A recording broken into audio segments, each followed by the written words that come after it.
शिक्षकगण एवं मेरे शिक्षिकाएं और सहपाठियों, मैं आप सभी को शिक्षा दिवस की हार्दिक शुभकामनाएं एवं बधाई देता हूँ। मेरा नाम आयुष प्रसाद है और मैं शिक्षा के बारे में कुछ विचार सुनाऊंगा।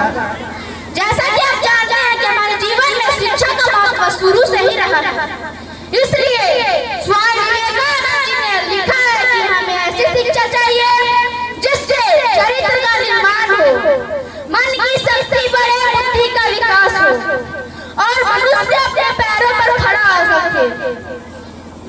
दोस्तों, शिक्षा के बगैर मनुष्य एक पशु समान है और हमारे देश में शिक्षा प्राप्त करने के लिए बहुत सारे स्कूल और कॉलेज बनवाए गए और सरकार की तरफ से उच्च शिक्षा पाने के लिए अलग-अलग यूनिवर्सिटी का निर्माण किया गया है।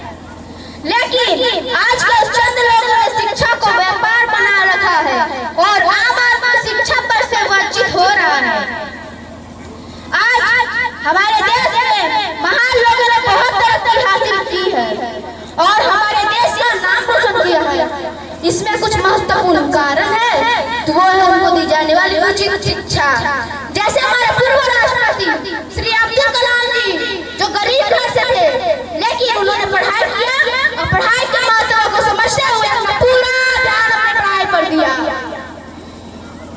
उनके लगातार किए गए प्रयासों से उन्होंने बहुत सारे आविष्कार किए और ये सब वो कुछ कर पाए, इसमें सबसे बड़ा शिक्षा का ही योगदान है।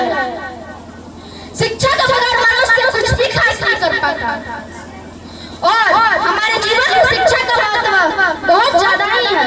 कुछ लोग ऐसा सोचते हैं कि हमें कोई नौकरी थोड़ी ना करनी है, यह सोच उनकी बिल्कुल गलत है, क्योंकि शिक्षा का मतलब ये नहीं कि अच्छी शिक्षा प्राप्त करके नौकरी करें, बल्कि शिक्षा का उद्देश्य ज्ञान प्रदान करना है जिससे आप किसी भी क्षेत्र में उन्नति कर पाए। इसलिए दोस्तों, जब तक समाज में शिक्षा का मतलब